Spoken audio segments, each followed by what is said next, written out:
បាទអូខេសួស្តីបងប្អូនទាំងគ្នាបាទអញ្ចឹងសម្រាប់ tool ពេលដែលបងទិញទៅគឺបងធ្វើការ extract វាមកយើងនិយាយទៅយើងអត់ចាំបាច់មានការតម្លើងអីទេ tool ហ្នឹងគឺយើងគ្រាន់តែបើកប្រើទៅគឺអាចបានអញ្ចឹងណាបាទអូខេអញ្ចឹងដំបូងគឺខ្ញុំធ្វើការ extract file ហ្នឹងសិនបាទអញ្ចឹងដើម្បីធ្វើការ extract អឺចំពោះ password លេខ1ដល់លេខ6ណាបាទហ្នឹងហើយអញ្ចឹងយើងគ្រាន់តែចុច OK មក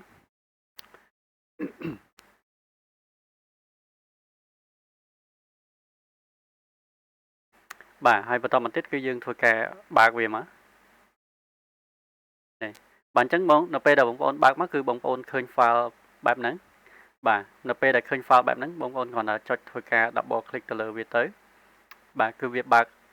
ផ្ទាំងមួយឲ្យបងប្អូន copy key មកឲ្យខ្ញុំ activate អញ្ចឹងណាបាទប៉ុន្តែនេះដោយសារតែខ្ញុំ activate ហើយបានវា load ចេញផ្ទាំងមកauto អញ្ចឹងណាបាទអូខេអញ្ចឹងនៅពេលដែលយើងបើកមកគឺវាចេញអញ្ចឹងណាបាទវាចេញបែបហ្នឹងមកបាទអញ្ចឹងអ្វីដែលបងប្អូនត្រូវធ្វើគឺយើងត្រូវមានកំណត់នេះអានេះគឺdevice បាទ device ទូរស័ព្ទឯអានេះណាបាទខ្ញុំ run ជាមួយទៅនឹងទូរស័ព្ទប៉ុន្តែបើថាយើងអត់មានទូរស័ព្ទទេយើងអាចប្រើជាមួយទៅនឹង LD នេះបានបាទយើងបើក LD មកបាទហើយបន្តទៀតនៅកន្លែងនេះគឺយើងធ្វើការកំណត់ line setting របស់វានេះយើងចូល line setting នឹងមកហើយអានេះយើងយក3ខទៅឲ្យវាដើរ speed រៀងលឿនបាទហើយយើងចូលកន្លែង other setting កន្លែងនេះយើងយកកន្លែង road permission យើងចុច enable ហើយកន្លែង open local connection នេះយើងយកអាហ្នឹងមកណាបាទតែប៉ុណ្្នឹងទៅយើងធ្វើការចុច save ហើយយើងចុច start មកគឺវាបើកដំណើរការ load device នៅខាងផ្នែកខាងនេះឲ្យយើងហើយនេះបាទ load device ឲ្យយើងហើយបាទអញ្ចឹងអ្វីដែលបងប្អូនត្រូវធ្វើគឺមានតែប៉ុណ្្នឹងទេអញ្ចឹងបើសម្រាប់បងប្អូន run ជាមួយ LD កំណត់ LD តាមខ្ញុំទៅបាទប៉ុន្តែខ្ញុំ run ជាមួយនឹង phone ខ្ញុំអត់ចាំបាច់ត្រូវការទៅបើក LD ទៀតទេអញ្ចឹងណាអូខេអញ្ចឹងនៅពេលដែលយើងចូលទៅកំណត់នៅក្នុងការដាក់ឲ្យបង្កើត account auto យើងចូលមកកំណត់នៅកន្លែង setting សិនបាទអញ្ចឹងកន្លែង setting នេះគឺបងប្អូនរើសយក Facebook បាទហើយនេះបងប្អូនយក full verify បាទ full verify ហ្នឹងគឺយើងបង្កើតឲ្យវា confirm code ឲ្យខ្លួនវាទាំងអស់ហ្មងអញ្ចឹងណាបាទអញ្ចឹងយើងយកអាហ្នឹងមកហើយនេះយើងមិនបាច់ខ្វល់ទេបាទហើយនេះគឺកន្លែង Gmail ដែលយើង verify code បាទអញ្ចឹង mail verify code យើងចង់រើសយកមួយណាក៏បានដែរណាបាទបើសិនជាបងប្អូនចង់ប្រើ Gmail តើបងប្អូនមាន proxy មានអីចឹងណាបាទហើយបងប្អូនចង់ប្រើ Yandex ក៏បានចង់ប្រើនេះក៏បានដែរអានេះគឺ mail free បាទអញ្ចឹងគឺវា verify code free ឲ្យយើងណាបាទប៉ុន្តែចំពោះប្រភេទ email fake ឬក៏ mail free ឥឡូវវា rec ដូចជាលែងសូវបានផលអីបាទហើយអ្វីដែលខ្ញុំ recommend បងប្អូនគឺ website មួយចំនួនដែលយើងត្រូវនេះណាត្រូវដាក់អីចឹងទៅណាបាទអូខេអញ្ចឹងសម្រាប់ខ្ញុំ rec បានច្រើនបាទខ្ញុំ rec បានច្រើនខ្ញុំ rec ទៅជាមួយទៅនឹង website S PT email នេះទេបាទខ្ញុំ rec ជាមួយទៅនឹងទេបាទអូខេអញ្ចឹងអានេះគឺ API របស់នេះ API របស់ website អញ្ចឹងបងប្អូនចូលទៅក្នុង website ហ្នឹងទៅបាទនេះ website ហ្នឹងនេះបាទ stpmail.com បងប្អូនចូលមក website ហ្នឹងចូលមក copy API របស់បងប្អូនមកអញ្ចឹងដើម្បីចូលទៅ copy API ហ្នឹងបងប្អូនចុចមកលើកន្លែងនេះកន្លែង profile យើងហ្នឹងបាទហើយយើងយកកន្លែង profile មកអញ្ចឹងបងប្អូនឃើញ API នៅខាងលើនេះហើយអញ្ចឹងណាអញ្ចឹងយើងគ្រាន់តែ copy អាហ្នឹងមកហើយយើងយកទៅផាសនៅក្នុង tool ផងយើងបាទយើងផាសចូលក្នុងហ្នឹងមកណាបាទហើយយើងធ្វើការចុច save បាទអញ្ចឹងមុននឹងបងប្អូនធ្វើការ run វាតើបងប្អូនអាចតើបងប្អូន deposit លុយដាក់ចូលទៅក្នុង website ហ្នឹងសិនណាបានអាចដំណើរការបានណាបាទអញ្ចឹងដាក់លុយហ្នឹងបងប្អូនអាចទូទាត់តាម Binance អីចឹងទៅបាទកន្លែងនេះបងប្អូនឆ្ងល់ហើយចាំសួរខ្ញុំបន្ថែមទៀតចឹងណាបាទអូខេអញ្ចឹងអ្វីដែលខ្ញុំត្រូវធ្វើខ្ញុំមានតែប៉ុណ្្នឹងទេបាទហើយអានេះខ្ញុំរើសយក custom នេះបាទខ្ញុំរើសយកអានេះបាទ custom number ហ្នឹងបាទខ្ញុំរើសយកហ្នឹងបាទពីព្រោះយើងកំណត់អានេះគឺយើង rec បានច្រើនបាទវាអត់ងាយដាយណាបាទអានេះគឺបងប្អូនអាច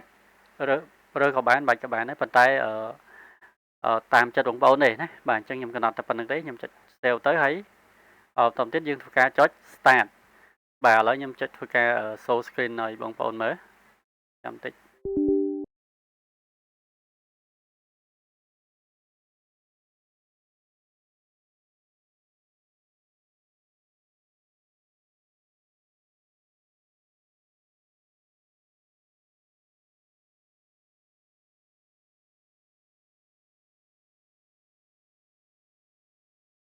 នេះអានេះពេលយើង run យើងចុច select device នេះ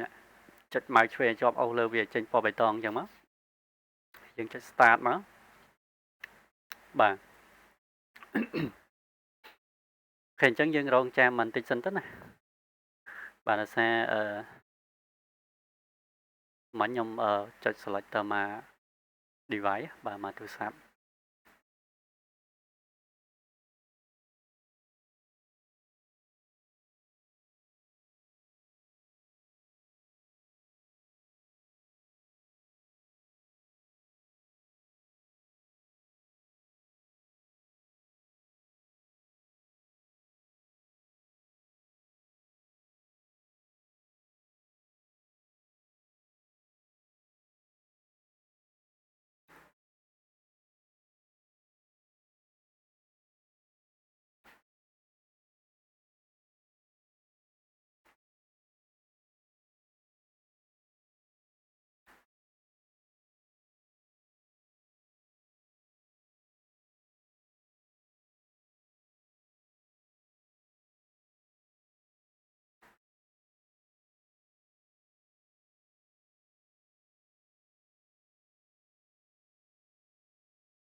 បាទអញ្ចឹង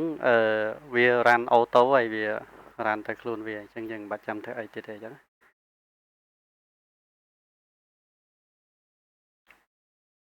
អូខេឥឡូវចាំមើលខ្ញុំ print screen ឲ្យមើលឃើញច្បាស់បន្តិច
ខេអញ្ចឹងដល់ពេលវាចូលកន្លែង verify code ហ្នឹងគឺវាវាយ email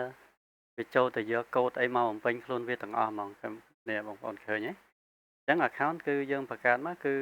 យើងអត់ចាំបាច់ទៅអង្គុយ confirm អីមួយដោយដៃទៀតទេគឺយើងប្រើ tool ហ្មងអញ្ចឹងណាបាទអូខេអញ្ចឹងហ្នឹងហើយអញ្ចឹងពេលដែលវាបង្កើតគឺវាបង្កើតរហូតទៅដល់ complete បាទគឺដំណើរការខ្លួនវាពីដើមរហូតដល់ចប់ហ្មងអញ្ចឹងណាបាទអញ្ចឹងយើងក៏លេខមកមើលនេះក្នុងនេះពេលដែលយើង rec បានណាបងប្អូនឃើញវា load កន្លែងនេះគឺ live ឃើញទេបងប្អូនបាទគឺវា load live ឲ្យយើងបាទអញ្ចឹងសម្រាប់account ដែល live ដែលអាចយកទៅប្រើបានគឺវានៅកន្លែង win នេះយើងគ្រាន់តែចុចលើកន្លែង win ហ្នឹងទៅគឺវាបើក account ដែលយើង rec បាននឹងឲ្យយើងអូតូហ្មងឃើញទេបាទអញ្ចឹងអ្វីដែលយើងត្រូវធ្វើមានតែប៉ុណ្្នឹងទេណាបាទឬក៏ករណីយើងចុចមកបាទយើងចុចមកយើងអត់មានឃើញអីយើងចូលមកនេះមកយើងចូលមកក្នុង folder យើងវិញមកកន្លែង tool របស់យើងហ្នឹងនេះយើងមកមើលកន្លែង result នេះបាទបើក result មកនេះយើងឃើញ live ឯងបាទអញ្ចឹងយើងបើក folder មក account ដែរប្រមាណ disable ប្រមាណ rec fail ប្រមាណ nobody ប្រមាណ account ដែរអាច live ហ្នឹងបានប្រមាណយើងគាត់បើក folder ហ្នឹងទៅយើងយក account ហ្នឹងមកប្រើមកបានហើយណាអូខេអញ្ចឹងតកតងវីដេអូខ្ញុំមានតែប៉ុណ្្នឹងទេហើយអ្វីដែលបងប្អូនចង់បានគឺបងប្អូនអាចសួរខ្ញុំបានហើយនេះចំពោះការ rec ជាមួយទៅនឹង website គឺខ្ញុំ recommend ឲ្យបងប្អូន rec មួយ website គឺ live ណាបាទខ្ញុំដាក់មកគឺ live បានទាំងអស់ហ្នឹងហើយអញ្ចឹងគឺ rec បានច្រើនអូខេអញ្ចឹងវីដេអូហ្នឹងខ្ញុំមានតែប៉ុណ្្នឹងទេបាទសូមអរគុណ